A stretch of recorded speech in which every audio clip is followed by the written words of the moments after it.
하나님께 오늘 주신 말씀 요한복음 14장 25절부터 31절입니다. 25절부터 31절입니다. 신약성경 173쪽입니다.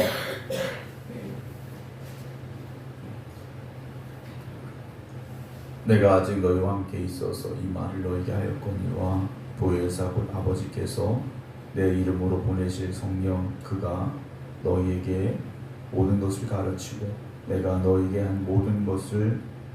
말한 모든 것을 생각나게 하리라. 평안을 너희에게 끼치노니 곧 나의 평안을 너희에게 주노라. 내가 너희에게 주는 것은 세상이 주는 것과 같지 아니하니라. 너희는 마음에 근심하지도 말고 두려워하지도 말라. 내가 갔다가 너희에게 온다 하는 말을 너희가 들었나니 나를 사랑하였더라면 내가 아버지께로 감을 기뻐하였으리라.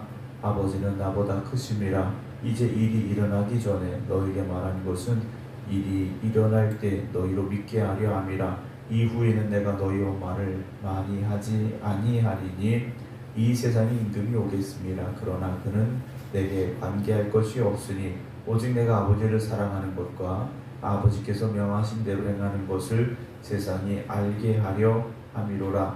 일어나라 여기를 떠나자 하시니라. 아멘. 할렐루야. 오늘 하나님께서 함께 하시는 은혜가 하나님의 도우심의 손길이 기도하는 여러분들 가운데 임하게 되기를 주님의 이름으로 축원합니다. 우리가 살면서 두려움과 근심이 있다. 이건 어쩌면 너무 당연한 말이겠죠. 어떻게 문제가 없을 수 있을까? 또 문제가 있다면 어떻게 걱정하지 않고 두려워하지 않을 수 있을까? 당연한 이야기 같습니다. 그런데 우리가 문제 때문에 두려워한다, 근심한다, 걱정한다, 이건 문제가 커서가 아니라 오히려 우리의 믿음이 부족하기 때문이다 라고 우리는 생각할 수 있어야 됩니다. 문제가 커서 두렵고 근심이 있다, 오히려 우리의 믿음이 적기 때문이다 라고 우리가 깨달아야 된다는 거죠.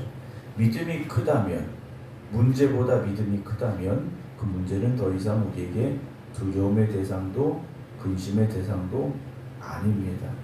그런데 우리의 믿음보다 문제가 크다면 그건 우리에게 여전히 두려움이고 근심이고 걱정이라는 거죠. 여러분, 우리가 한번 생각해 봐야 됩니다. 내가 지금 문제 앞에서 두려워하고 있는지 담대한지. 다윗이 골리앗 앞에서 두려웠습니까? 담대했다라는 거죠. 왜 그렇습니까? 골리앗보다 믿음이 더 컸기 때문이라는 거죠. 눈앞에 있는 골리앗보다 그가 믿는 하나님을 향한 그 담대함, 하나님이 주시는 믿음의 담대함이 그는 골리앗을 이길 수 있는 그런 담대함으로 나타나게 됐다라는 겁니다. 반면에 사울왕과 군대는 어땠습니까? 그들의 믿음이 골리앗보다 연약했다라는 거죠. 그래서 두려워 숨을 수밖에 없었던 겁니다. 오늘도 세상을 살아가는 저와 여러분들의 믿음은 어떠한 믿음입니까? 우리 앞에 놓여 있는 문제보다 우리의 믿음이 커야 됩니다. 더 담대해야 되고, 오늘 주님께서 제자들에게 25절에 내가 아직 너희와 함께 있어서 이 말을 너희에게 하였거니와 라고 말씀을 하시죠.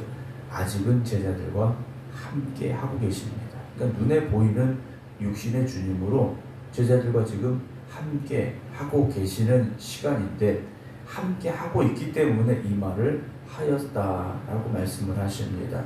하지만 이제 보혜사 26절 보혜사 곧 아버지께서 내 이름으로 보내실 성령 그가 너희에게 모든 것을 가르치고 내가 너희에게 말한 모든 것을 생각나게 하리라 라고 말씀을 하시죠. 주님께서 약속하신 보혜사 성령님께서 임하실 때 제자들이 주님께서 말씀하시는 모든 것들이 깨달아지고 다시 고백이 되어지고 생각나게 될 것이다 말씀을 하십니다. 주님의 말씀을 들었을 때에는 이해가 되지 않았고 깨달아지지 않았고 그게 무슨 말씀일까 알지 못했는데 성령님께서 임재하시면 그 말씀들이 깨달아지고 다시 눈앞에 보여지기 시작할 것이다 말씀을 하시죠. 실제 어떻게 됩니까? 요한복음을 기록한 요한도 시간이 지나고 나서 그때 하신 말씀이 그 말씀이었구나 하는 고백들을 곳곳에 하고 있습니다. 오늘 우리가 말씀이 깨달아지지 않습니까? 우리의 성경 지식이 부족해서가 아닙니다. 우리 안에 성령님께서 역사하셔야 되는데 여전히 내가 내 지식으로 내 생각만으로 성경을 들여다보려고 하기 때문이라는 것이죠. 사랑하는 성도 여러분, 오늘도 주님 약속하신 보혜사 성령님께서 우리 안에 임재하셔서 말씀을 보는 눈이 열려지게 하시고 말씀을 듣는 귀가 열려지게 하시고 그 말씀이 우리 안에 역사하시는 그런 은혜가 있기를 사모하시기 바랍니다. 그럴 때 우리가 주님의 말씀이 깨달아지는 거죠.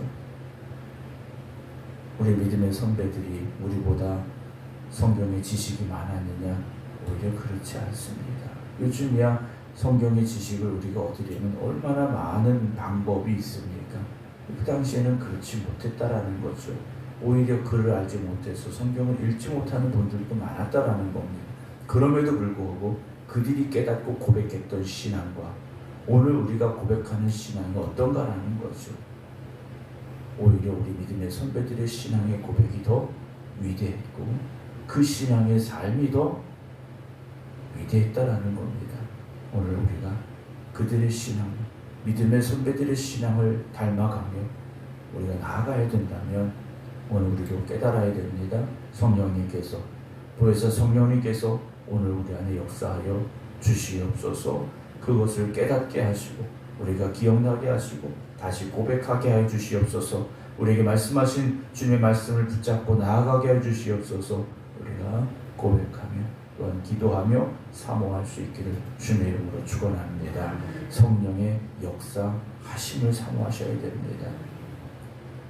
27절에 평안을 너에게 끼치노니 곧 나의 평안을 너에게 주노라. 내가 너에게 주는 것은 세상이 주는 것과 같지 아니하니라. 너희는 마음에 근심하지도 말고 두려워하지도 말라. 그러셔요.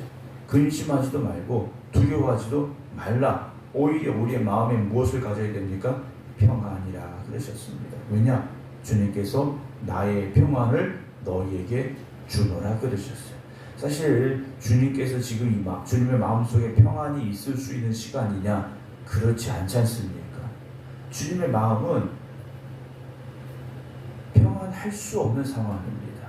그런데 주님께서는요, 나의 평안을 너희에게 준다 라고 말씀을 하십니다. 사랑하는 성도 여러분, 우리가 세상을 바라보며 또 오늘의 세상을 살아가야 되는데 우리의 마음은 여전히 불안합니다. 여전히 두렵다라는 거죠. 주님이 주시는 평안을 여러분들의 마음속에 담으시기 바랍니다. 주님이 주시는 평안함으로 여러분 오늘도 살아가셔야 됩니다. 너희는 마음에 근심하지도 말고 두려워하지도 말아라. 왜냐? 세상이 주는 것과 같지 않는 평안을 우리에게 주셨기 때문이다라는 거죠. 세상이 주는 평안 어떻습니까? 잠깐이라는 거죠.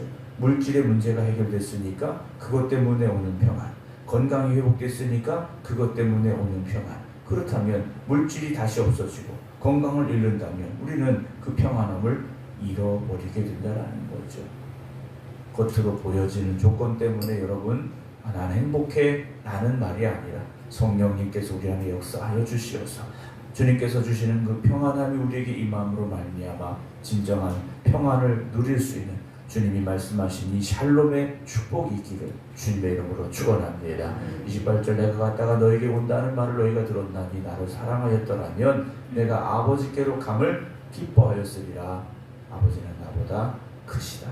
너희가 지금 두려워할 것이 아니라 오히려 기뻐해야 된다. 하나님의 뜻을 이루기 위해 주님께서 가시는 길을 기뻐하라 하십니다. 이제 일이 일어나기 전에 너희에게 말한 것은 일이 일어날 때 너희로 믿게 하게 함이라. 지금은 제자들이여 주님 말씀만 들어서 도대체 이해가 안 되는 상황입니다. 오히려 근심되고 두렵고 불안합니다. 그런데 앞으로 되어지는 일들을 주님께서 미리 말씀하셔서 그 일들이 하나하나 이루어져감을 보면서 주님께서 이래서 이렇게 말씀하셨구나, 이렇게 될 것이기 때문에 이런 말씀을 하셨구나, 하나하나 깨달아지고 믿어지게 하려 하심이라는 거죠. 이후에는 내가 너희와 말을 많이 하지 아니하리니 이 세상에 임금이 오겠습니다 말씀하십니다. 이후에는 내가 너희와 말을 많이 하지 않겠다라는 것은 이제 제자들과 함께 이야기를 나눌 시간이 얼마 남지 않았다.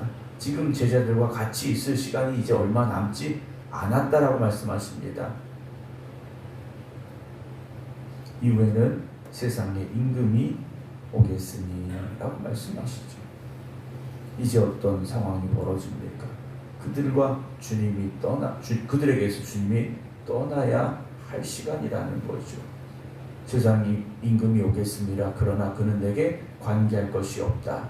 세상에 임금이 올지라도 악한 사단 마귀가 도전할지라도 주님에게 어떻게 할 수 있는 아무런 힘도 없다라고 말씀하십니다. 오직 내가 아버지를 사랑하는 것과 아버지께서 명하신 대로 행하는 것을 세상이 알게 하려 함이로라. 일어나라, 여기를 떠나자, 이제 가자 라고 주님께서 말씀을 하시죠. 여러분, 주님이 가야 될 그 길을 향해서 담대하게 가자라고 말씀을 하십니다. 사랑하는 성도 여러분, 오늘 우리 앞에 어떤 일이 펼쳐질지 알 수 없습니다. 어제보다 더 힘든 날이 될 수도 있겠죠. 그러나 오늘 우리는 고백할 수 있어야 됩니다. 주님의 말씀에 의지하여서 하나님의 사랑, 하나님의 능력에 의지하여 여러분 믿음의 담대함으로 오늘을 살아가시기 바랍니다. 불확실한 미래라고 이야기합니다. 맞습니다. 내일이 어떻게 될지 알 수 없죠. 그러나 하나님이 우리와 함께 하신다라는 그 사실만큼은 변함이 없음을 믿으시고 오늘도 담대하게 믿음의 길을 걸어가는 우리 모두가 되어지기를 주님의 이름으로 축원합니다. 기도하겠습니다. 인생을 살아가는 우리에게 여전히 문제는 찾아오고 그로 인하여 두려움과 걱정과 근심이 떠나지 않음을 우리가 주님 앞에 고백합니다. 그러나 오늘 주님께서 우리에게 평안하라 말씀하십니다. 오늘 우리가 믿음의 담대함을 가지고 이 하루를 살게 하시사 주님이 주시는 평안함, 주님이 주시는 기쁨이, 주님이 주시는 은혜가 넘쳐나게 하여 주시옵소서. 우리에게 다가온 문제보다 우리의 믿음이 더 크다면 우리는 두려워하지 않을 수 있음을 오늘도 고백합니다. 주님, 우리에게 믿음을 더하여 주시옵시고 주님만 의지하여 믿음으로 나아갈 수 있는 담대함이 있게 하여 주시옵소서. 이제는 우리 주 예수 그리스도의 은혜와 아버지 하나님의 극진하신 사랑하심과 성령님의 감동 감화 교통하심이 오늘도 이 하루 믿음으로 승리하기를 원합니다. 기도드리는 모든 성도들 위해 이제부터 영원토록 함께 하시기를 간절히 축원하옵나이다. 아멘.